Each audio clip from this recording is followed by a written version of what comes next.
Friends, इस news को देखिए।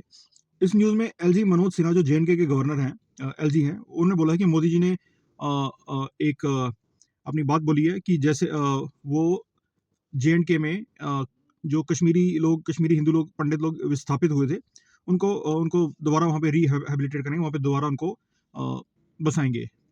मोदी जी, जब मोदी जी प्रधानमंत्री बनेंगे तो उनको बसाएँगे वहाँ पे। उनका ये वादा है। बट 1 मिनट, मोदी जी प्रधानमंत्री बनेंगे नहीं, मोदी जी तो प्रधानमंत्री हैं, 12 साल से प्रधानमंत्री हैं।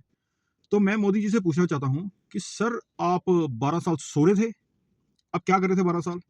रोड्स बनाने के अलावा, कुछ बिल्डिंग्स बनाने के अलावा, कुछ कॉरिडोर्स बनाने के अलावा या डिजिटल इंडिया करने के अलावा आपने क्या किया सर? 12 साल से उनको, आपको उनका दुःख नहीं दिखा?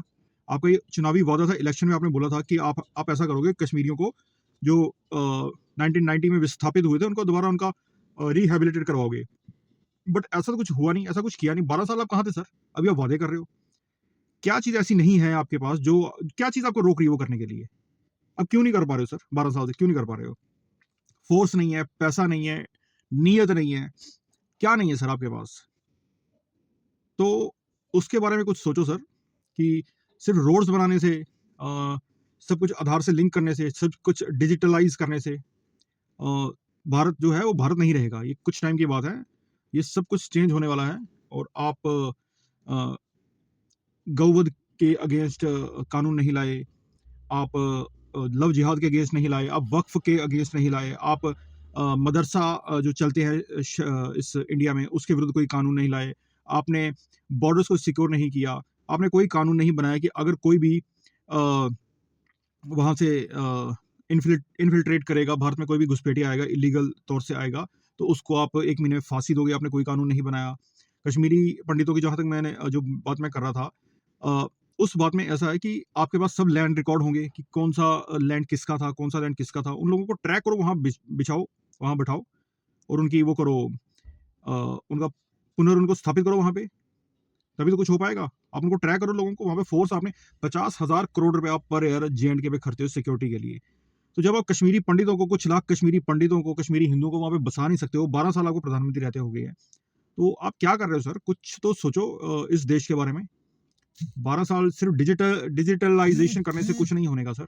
रोड्स बनाने से कुछ नहीं होनेगा, ट्रेन चला दिए कुछ नहीं होनेगा सर। ये सब कुछ धरा का धरा रह जाएगा जब डेमोग्राफी बदल रही है, जब बदलेगी।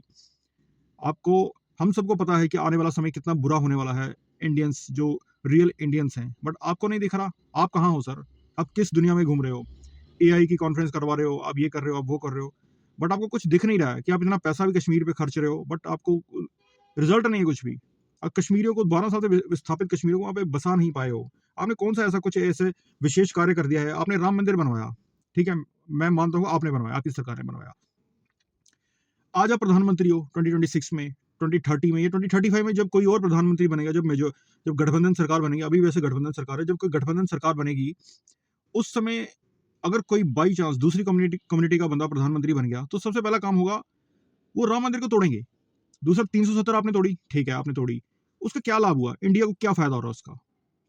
एक आम नागरिक को क्या फ़ायदा हो रहा है? एक आम जेएंडके के बंदे को, आम इंडिया के बंदे को क्या फ़ायदा हो रहा है? 370, जब कांग्रेस की सरकार बनेगी, वो 370 दोबारा लगा देंगे। तो ये तो अस्थायी काम है ना, इनका कोई मतलब, कानून ऐसे बनाओ कि ये जो आप डेवलपमेंट कर रहे हो, ये स्टेबल रहे, डेमोग्राफी ना बदले, धर्मांतरण ना हो। जितना ज़्यादा धर्मांतरण हो रहा है, जितनी ज़्यादा धर्मांतरण देश में हो रहा है, जितनी ज़्यादा डेमोग्राफी चेंज हो रही है, जनसंख्या जो है उसका बदलाव हो रहा है, उसके कोर बिलीफ्स में बदलाव हो रहा है, वो इस सब बदलाव जो है देश पे बहुत-बहुत हानिकारक होने वाला है। आने वाला समय बहुत ही बुरा होने वाला है। दूसरी कम्युनिटी अपना इतिहास दोबारा दोहराएगी। जैसे उन्होंने पुराने समय में इतिहास में अपने सारे इंडिया में आके मंदिर तोड़े थे, उनकी आइडियोलॉजी तो सेम है, उनकी आइडियोलॉजी चेंज नहीं हुई है। अगर आपने मंदिर बना दिया है, कुछ मंदिर बना दिए हैं, वो तो मंदिर को तोड़ेंगे, बिकॉज़ उनकी आइडियोलॉजी है। बट आपने कोई ऐसा कानून बनाया, आप मदरसे में फंडिंग कर रहे हो, माइनॉरिटी कमीशन चला रहे हो, सेक्युलर देश है, माइनॉरिटी फंडिंग क्यों चला रहे हो? वो आप रोक नहीं पाए। वक्फ वक्फ एक्ट, मतलब वक्फ जो है एक बोर्ड बनाया हो, आप उसको खत्म नहीं कर पाए हो सर। तो आप क्या कर रहे हो सर? आप क्या कर रहे हो? कुछ मूलभूत समस्याओं का समाधान करो, पक्का समाधान करो, कि आने वाला समय भारत सुरक्षित हो। आप जातिगत पॉलिटिक्स करने में लगे हो सर।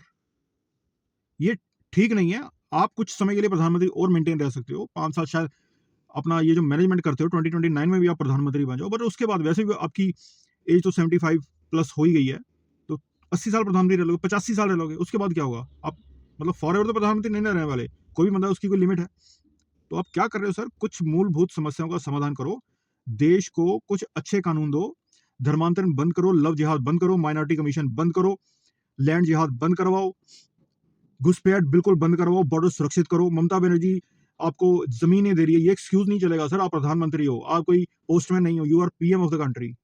ये कोई एक्सक्यूज़ नहीं है कि आपको ममता बनर्जी जो है वो जगह नहीं दे रही है कि मैं जगह नहीं दूँगी आपको बॉर्डर फेंस करने के लिए। Mamata Banerjee is no authority. या तो ऑर्डिनेंस लाओ या तो बिल लाओ कि जो भी बॉर्डर स्टेट है वो सेंटर के अंडर रहेंगी। बॉर्डर स्टेट सेंटर के अंडर रहेंगी, क्योंकि बॉर्डर से इन्फिल्ट्रेशन होगा। अगर बॉर्डर स्टेट सेंटर के अंडर रहेंगी, वहाँ पे परमानेंट राष्ट्रपति शासन लगाओ। ऐसा कोई ऑर्डिनेंस लाओ, ऐसे कोई बिल लाओ, कुछ ऐसा करो सर। यूजीसी ला के आप देश को, जो समाज जाति भूल चुका है, आप उनको जातियाँ याद दिलवा रहे हो। This is not good.